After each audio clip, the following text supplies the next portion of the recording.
Monk Yunrou here. Welcome to the Forbidden Rice podcast.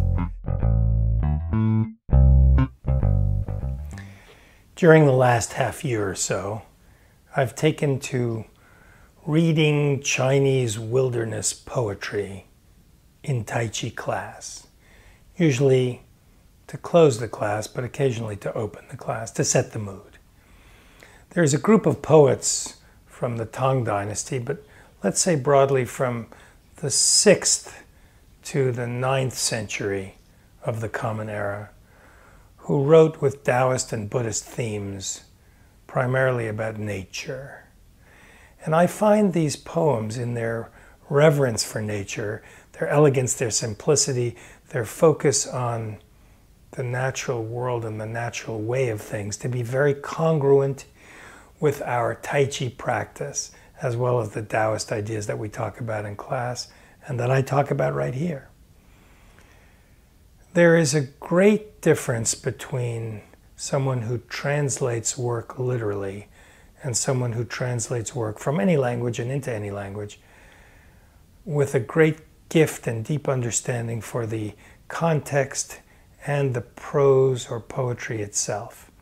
In the case of this Chinese wilderness poetry, the translator who has really caught my attention is a fellow called David Hinton.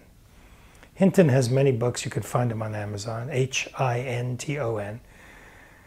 But maybe his most impressive is this anthology, which quite frankly is not only an amazing piece of work from an artistic point of view, because each poem is so beautifully rendered, but it's also, because of its size and breadth, it's encompassing such a range of poems over such a period of time. It is really an anthology that is a work of a lifetime. I would be proud to call this the work of my lifetime in my literary work, and this is just one of David Hinton's many works, so 9 bows to him. Let me read you a brief piece from the poem called, a poem by Cold Mountain. Cold Mountain is actually the name of the poet. And here's a little piece from Cold Mountain. He referred to himself that way. He's known primarily as a Buddhist poet.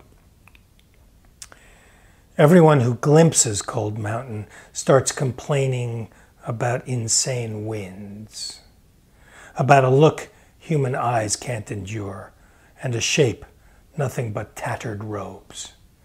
They can't fathom these words of mine.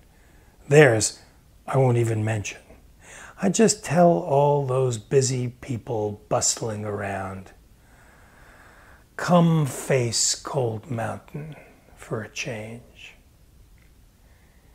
As you can tell, Hinton is himself a poet. Another book on this subject that I very much enjoyed, I read it years ago and still treasure the memory of it, and I come back to it from time to time, is this book about Li Bo or Li Bai, one of China's 2 most famous poets.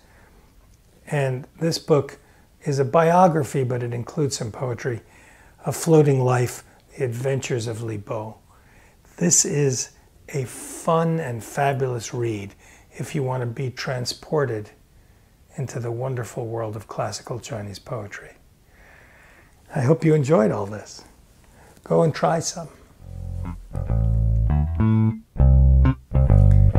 Thanks for joining me for this latest installment of the Forbidden Rice podcast. I hope you enjoyed it. For more, to go deeper into my world, my books, my speaking, my teaching, and to sign up for my newsletter, visit monkyunrou.com.